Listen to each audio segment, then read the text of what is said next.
Bienvenidos oyentes de Radio Sefarada a estas noticias de hoy comentadas por Jorge Gay. ¿Qué tal, Alejandro? Estos son los titulares del día. El ejército de Estados Unidos se retira de la zona de Siria bajo control kurdo. Trump amenaza a Turquía con aniquilar su economía si ataca a los kurdos del norte de Siria. Más de 100.000 personas acudieron la noche del lunes a la Selichot en el Kotel antes de Yom Kippur. Un atropello colectivo en Alemania con un camión robado por un sirio aún no ha sido calificado como atentado terrorista. Estos son los asuntos del día aquí en el informativo de Radio Sefarad. Les hablaremos después en la segunda parte de la agenda cultural.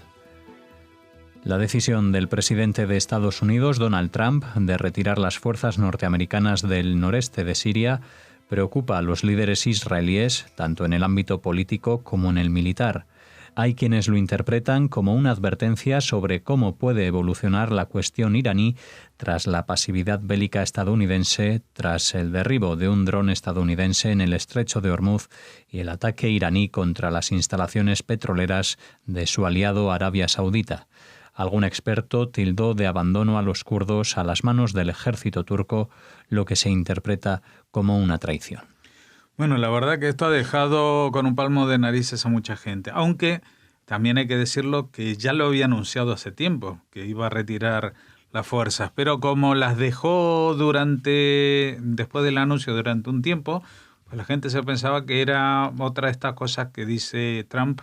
y que nunca se van a poder cumplir o lo que sea. El tema es que la situación de los kurdos en el norte de Siria ahora está muy comprometida, porque no olvidemos que el ejército turco es un mayor enemigo, más que el ejército sirio, del presidente sirio, y las fuerzas de Turquía ya se encuentran dentro del territorio sirio desde hace tiempo, y si no han actuado hasta ahora es por la presencia justamente casi simbólica, pero importante, de 2.000 efectivos estadounidenses, que ahora, tras el abandono, pues se van a ver tentados de acabar con la resistencia kurda en el país más allá del Éufrates, en el país vecino de ellos, que desde donde ellos temen que pueda alimentar la sublevación kurda dentro del propio país turco. Ahora bien, el tema es que en esta segunda noticia parece ser como que Estados Unidos se retira con unas condiciones bastante claras, aunque también ha trascendido en las últimas horas que el ejército turco ya está bombardeando las posiciones de los kurdos en el noreste de Siria. Tras el anuncio de la retirada inmediata de las tropas estadounidenses que protegen a los kurdos en el norte de Siria, el presidente Trump lanzó una amenaza. Si Turquía hace algo que yo, en mi gran e inigualable sabiduría, considero que está fuera de los límites, destruiré y aniquilaré totalmente la economía de Turquía, mientras defendía en Twitter su decisión de retirar las tropas de la zona. Es hora de que nos retiremos de estas ridículas guerras sin fin, muchas de ellas tribales, y traigamos de vuelta a nuestros soldados a casa. Lo he hecho antes, agregó el mandatario en referencia al desplome de la lira turca, que en agosto perdió un 25% de su valor después de que Estados Unidos convirtiera la liberación del misionero Andrei Brunson en una causa diplomática. Este fin de semana el presidente turco Erdogan advirtió que es inminente una intervención militar en territorio sirio contra las milicias kurdo-sirias en el este del río Éufrates y afirmó que a Ankara se le acabó la paciencia para esperar el apoyo de Estados Unidos en esta acción. Bueno, esto es lo que no queda claro, porque por una parte Trump dice que no se le ocurra y por otra parte Erdogan está diciendo estuvimos aquí esperando para que Estados Unidos nos diera el visto bueno para poder atacar a los kurdos, que parece ser que es este momento. Ahora, yo no sé qué es lo que va a pasar, pero está clara, a pesar de las dificultades retóricas que uno tiene para escuchar un discurso como el que dice Trump, diciendo algo que yo en mi gran e inigualable sabiduría, que ya uno no sabe si lo dice con ironía o se lo cree realmente. De todas maneras, como digo, está claro una cosa. Este gobierno, esta legislatura de Donald Trump, si no llega al impeachment en cuestión de meses, va a acabar sin haber iniciado ninguna guerra, sin haber profundizado en ningún frente que ya tuviera abierto y con la retirada de soldados de casi todos los sitios en donde así se lo han permitido las circunstancias, incluso mordiéndose mucho los dientes, cosa que nos llamó a todos mucho la atención, cuando una fuerza extranjera como Irán ataca a un dron estadounidense, que está bien, que estaba sobrevolando el territorio, observando el territorio iraní, pero que estas cosas no pasaban ni con Obama, ¿no? Que no hubiera una respuesta, o que no hubiera una respuesta al ataque con los drones sobre las reservas petroleras, las instalaciones petrolíferas de Arabia Saudita, al que se considera su aliado. Parece que, según Trump, Estados Unidos tiene un arma mucho más poderosa que todo su ejército y que es el dinero. Y esto lo está llevando a cabo no solamente en este frente, lo hemos visto en su enfrentamiento con China, lo estamos viendo en su enfrentamiento con Europa, la que ha castigado con unos aranceles que ya veremos cómo los soportamos en este continente, y ahora presiona a Turquía con el tema de la ayuda económica, que también, según los que están gestionando este tema del impeachment, de la destitución, es también la herramienta que utilizaba para presionar a gobiernos como el de Ucrania o el de Australia para que le ayudasen en conseguir información sobre sus oponentes políticos en las próximas elecciones en el 2020. Así que, bueno, estas son las armas de Trump. Es una persona que no sale de la política, sino del ambiente empresarial, y sabe jugar bastante bien la carta del dinero más que la carta de las armas. Alrededor de 100.000 personas participaron en el Kotel, conocido como Muro de los Lamentos, el lunes por la noche, en las plegarias de Selijot para pedir perdón de cara a la festividad de Yom Kippur, el día de expiación. Dichas plegarias estuvieron encabezadas por los dos rabinos jefes de Israel, el sefaradí Itzhak Yosef y el askenazí David Lau, junto con el rabino del muro, Shmuel Rabinovich, el alcalde de Jerusalén, el ministro de Seguridad Interior y el presidente de la Comisión de Exteriores del Parlamento. Se estima que durante el mes de Elul del calendario hebreo, que este año coincidió con septiembre, visitaron el Kotel 1,5 millones de personas. A la medianoche del lunes, la absolución de los votos, Hatarat Nedarim, dio inicio al rezo de la Selijot, oraciones de arrepentimiento que los judíos llevan siglos entonando en los días previos a las fechas más sagradas de la religión hebrea. Sí, bueno, las imágenes de estas 100.000 personas en la explanada del Kotel, lo llama explanada un poco de forma irónica, ¿no? En la plaza, digamos, donde pues ahí se juntaron 100.000 personas, la llenaron a reventar. No es un sitio tan grande y me imagino que si fuera más grande pues iría más gente, porque hay un fenómeno en los últimos años que para estas noches de Selijot anteriores al inicio del Yom Kippur se reúnan no solamente los típicos y habituales ultraortodoxos que uno espera, sino también el resto de la población judía. Esta es una de las pocas fiestas en las que los judíos que durante el resto del año no se asoman por la sinagoga, se acercan a los lugares de culto e incluso muchos de ellos cumplen con los preceptos. Se calcula que este año será un 60% de los israelíes judíos los que cumplan con el precepto del ayuno en Yom Kippur, y es mucho más de lo que eso implica en la representatividad de los partidos ultraortodoxos o la población ortodoxa en general, que no pasa del 15%. Y aquí estamos hablando de 4 veces más. Es decir, que hay una parte muy grande de la población israelí, que casi sería la mayoría, por lo menos la mayoría de los judíos, que si bien no cumplen los preceptos religiosos durante el resto del año, sí que en esta fecha, en la de Yom Kippur y en los días precedentes, pues se transforman en algo bastante especial. Las autoridades alemanas no descartan que un suceso ocurrido en la tarde del lunes con un camión robado que embistió a varios coches y dejó heridas a 9 personas pueda ser un acto terrorista. El autor del atropello masivo en el centro de la ciudad de Limburg es de origen sirio y tiene 32 años. En el incidente resultaron heridas 9 personas, entre ellas la que conducía el camión que había robado cuando éste embistió los vehículos, que fue detenido. Bueno, vamos a ver. Yo no quiero decir que la cuestión sea matemática, pero alguien roba un camión y no lo roba mientras está estacionado, sino se lo roba habiendo un conductor, lo echa del vehículo y con ese vehículo se dirige al centro de la ciudad, atropella a gente y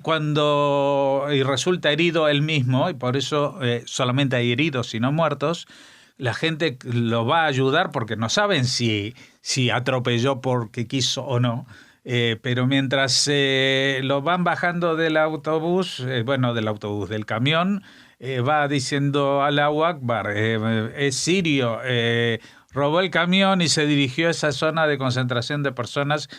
por la que no se circula con camiones, a menos que uno robe un camión para hacer una carga y descarga, que no tiene ningún sentido, ¿no? Entonces, si uno roba un camión por el camión, se lo lleva fuera de la ciudad, no al centro. Vamos, que esto, como digo, no es matemática, pero es blanco y en botella. Y esto quiere decir que se parece mucho a lo que pasó hace escasos días en Francia. Es decir, alguien que ataca en una comisaría, que lleva 10 años convertido al Islam, que va desde hace tiempo vestido con ropas que lo identifican como musulmán y que en su móvil lleva avisos a su mujer diciendo Allahu Akbar otra vez. Nadie quiere reconocer que en Europa y en su país hay ataques yihadistas, islamistas. ¿Por qué? Porque tienen mucha población de musulmana y eso siempre es un problema de cara, por ejemplo, a las elecciones, sino a las generales, a las municipales, a las autonómicas o a las federales o lo que haya en cada país. Entonces no quieren decir nada que ofenda a sus votantes, aunque esos votantes estén apoyando situaciones totalmente antidemocráticas, porque vamos a ver, un atentado terrorista, yo no sé si hay algo más antidemocrático que ello. Así que,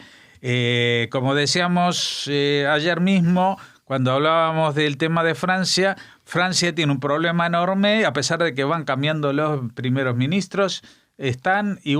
exactamente igual, con las orejeras como los caballos que no pueden ver lo que pasa alrededor y que solamente pueden ver lo que ellos quieren ver. Y en Alemania pues está pasando un tanto de lo mismo, es decir, solamente saltan las alarmas cuando identifican a un grupo que es de extrema derecha y xenófobo, entonces hay un problema. Pero cuando es alguien que es un musulmán que comete un atentado terrorista a todas luces de inspiración yihadista, pues dice, no, tenemos que averiguar, vamos a pensárnoslo,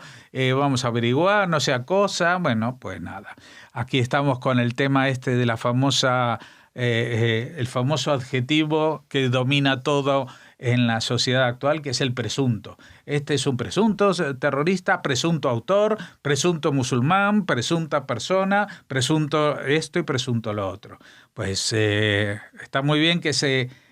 presuma de inocencia, pero cuando estamos ante un acto que se desarrolla a la vista de un colectivo enorme de gente que se agrupa en el centro, de las cuales son testigos de cómo fue la cosa, y la policía ya tiene el testimonio del conductor del camión al que le robó, de los heridos y de cómo actuó el conductor del camión, el que atropelló a los demás en cuanto lo bajaron, pues chico, otra vez, no vamos a decir blanco en botella, vamos a decir algo y en un envase de vidrio. Así cerramos la primera parte de las noticias de hoy. Volvemos ahora con la agenda cultural.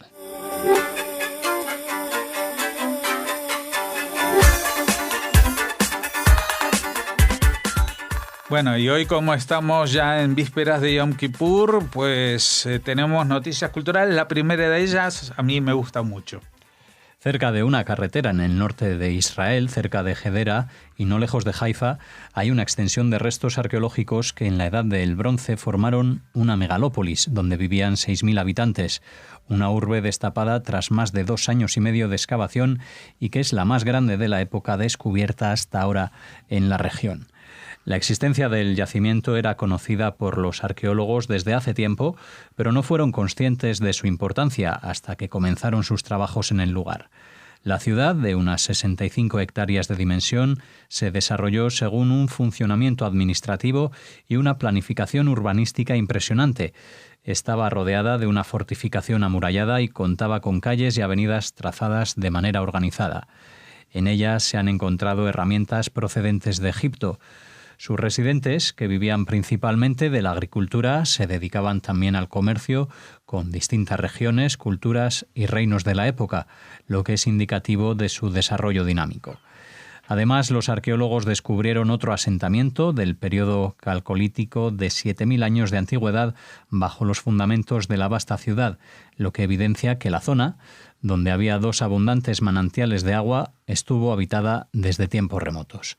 A partir de ahora, el yacimiento se cubrirá temporalmente para su preservación y en el futuro, por encima suyo, pasará una vía de acceso a la carretera de las cercanías que estará a una altura suficiente para que los restos sean protegidos. Sí, bueno, esto es un descubrimiento que a nivel arqueológico es asombroso porque no estamos hablando del antiguo Egipto ni de la Mesopotamia, donde había civilizaciones que dejaron muchísimos restos y entonces cabría pensar la posibilidad de que tenían ciudades también importantes, capitales del imperio, etc. Pero cuando hablamos de hace 5.000 años en la zona de Israel, pues allí no había ningún imperio. En todo caso, había unas tribus canaanitas, una cultura no muy desarrollada, pero según dicen, con un trazado urbanístico impresionante. Es decir, era una sociedad agrícola, pero lo suficientemente centralizada como para tener una ciudad de 65 hectáreas de extensión y no de crecimiento, digamos, a las buenas y a las primeras, donde cada uno que llegaba plantaba su casa, sino que con avenidas, con calles principales, con calles secundarias, con un trazado urbanístico organizado, cosa que llama poderosísimamente la atención. También hemos de decir que para los nostálgicos que se apoyan en la Biblia como libro de historia, pues aquí tenemos un pequeño conflicto, porque si bien lo de los 5.000 años todavía alcanza, los de los 7.000 años de presencia humana en la zona se nos va del cálculo que tenemos nosotros los judíos de la historia del mundo de 5.780 años. Pero evidentemente no hay que siempre aplicar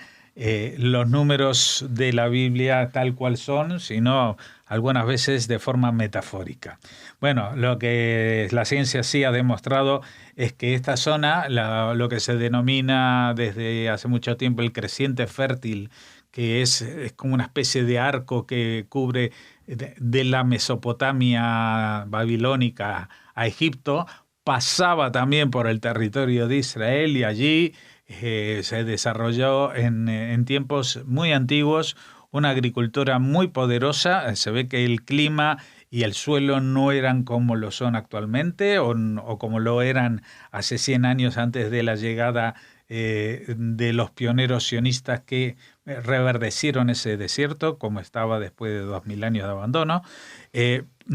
pero que en tiempos muy antiguos, hace 5.000 y hasta 7.000 años, pues fue una zona que servía para el asentamiento de poblaciones más allá del espíritu nómada que tenían la mayoría de ellas, pero este era evidentemente un centro importante y no muy lejano, no muy alejado de las rutas comerciales que conducían principalmente la famosa ruta de la seda que venía desde Oriente hasta digamos, Europa, y la otra, la ruta del mar que se llamaba, que bajaba por la costa del Mediterráneo. Les hablamos ahora de la localidad burgalesa de Castrillo, Castrillo, mota de judíos, famosa por su cambio de nombre a partir del de Matajudíos, porque se embarca ahora en la creación de una fundación que le permita dar el impulso necesario para seguir avanzando en la construcción del Centro de Recuperación de la Memoria y la Cultura Sefardí y en las excavaciones del asentamiento de la Mota. Ya se han invertido unos 250.000 euros en el citado plan, aunque todavía quedarían pendientes otros 150.000 para los que Castrillo busca una financiación exterior. Bueno, ya saben, si hay algún alma caritativa entre el público que pueda aportar 150.000 euros, bueno, me imagino que lo que están intentando es implicar en este proyecto no solamente al propio ayuntamiento de Castrillo de Mota de Judíos, que es una localidad muy, muy pequeña, no solamente a la provincia de Burgos, no solamente a la digamos, autonomía, la comunidad autónoma de Castilla y León, donde se asienta, sino también a instituciones transversales para todo el Estado español, ¿no? Incluido, por ejemplo, organismos como Casa Sefarad de Israel, etcétera, etcétera. Cada uno podría de alguna manera aportar su grano de arena y si no pueden aportar del presupuesto, pues ayudar para conseguir la recaudación que lleve a la construcción de este centro de recuperación y a proseguir con las excavaciones en la Mota que ya han superado las pruebas iniciales y ya han demostrado la presencia de judíos, pero que evidentemente, como en la noticia arqueológica anterior, si se les permitiera seguir excavando, igual descubrirían otras cosas magníficas y maravillosas un poquito más allá de donde ya se ha logrado descubrir, ¿no? Cerramos la agenda cultural hablándoles de una calle de la céntrica localidad israelí de Ramat Gan por haber sido nombrada en honor del diplomático mexicano Andrés Roemer, que siendo el representante de su país en la UNESCO, se negó a votar a favor de una decisión que niega la conexión del pueblo judío con Jerusalén. Durante este periodo, junto con Roemer, sirvió con el embajador de la UNESCO en Israel, Carmel Shamaa Cohen, ahora alcalde de Ramat Gan. Cuando Shamaa Cohen escuchó que había que cambiar el nombre de la calle Elal, decidió preguntar a los residentes de esta calle si estarían de acuerdo en que ésta llevara el nombre de Roemer, y lo estuvieron. Bueno, había que cambiar el nombre de la calle Elal porque ya saben que Elal desde hace bastantes años ha sido privatizada. Ya no es una aerolínea de bandera como se llamaban antiguamente. Esto ha pasado prácticamente con todas las aerolíneas de bandera, aerolíneas argentinas, ya no es del Estado argentino. Iberia ya no es española, es una aerolínea importante que tiene aterriza y despega mucho de España, pero que no es española. Y lo mismo sucede con El Al, es una compañía privatizada que tiene su sede en Israel, pero que ya no es una aerolínea de bandera y por lo tanto no está bien que tenga una calle a su nombre como pasaba antes. Entonces, bueno, en Ramat Gan tenían que rebautizar esta calle y al alcalde actual se le ocurrió que podía ser una buena idea ponerle el nombre de este diplomático. Es un diplomático que está vivo y hasta hace muy poco era representante de México en la UNESCO y justamente a raíz de esta negativa a votar de esa manera en el organismo que se supone defiende la cultura en el mundo, tuvo que abandonar su puesto y simplemente por decir algo que es tan obvio como que Jerusalén está vinculada al judaísmo. Esa es la declaración que aceptó la UNESCO. Y aunque a ustedes les parezca algo marciano, pues es algo que sigue vigente. Y por eso Estados Unidos se retiró de la UNESCO, Israel se retiró de la UNESCO, pero el problema ya no es que les haya ofendido y se hayan retirado dos. El problema es que, aparte de los que han propuesto esta barbaridad y que tendrían que ser reprendidos por esta actitud, están todos los otros países que participan de la UNESCO, que han votado o se han abstenido, como ha sido el caso de España en estas votaciones, sin poner el grito en el cielo y sin asumir una posición de defensa de la verdad por encima de las presiones, no ideológicas, pero sí interesadas en mantener relaciones económicas fluidas con países productores de petróleo. Bueno, hemos llegado a este punto que les tenemos que avisar. Tendrán que aguantarse con estas noticias 48 horas. No podemos grabarlas mañana porque ya saben que en las próximas horas estamos en el día de la expiación, en Yom Kippur, y por lo tanto vamos a decir esto de Gmar Hatima Tová, que quiere decir algo así como buen fin de firma, es decir, porque estamos a punto de que el equilibrio, el balance de nuestros hechos positivos y negativos llegue a la firma divina y allí se determine si vamos a ser o no inscritos en libros de larga vida. Así que estos son nuestros buenos deseos. Alejandro, hasta dentro de unos días. Hasta entonces, les escuchamos y nos escucharán aquí en Radio Sefarad.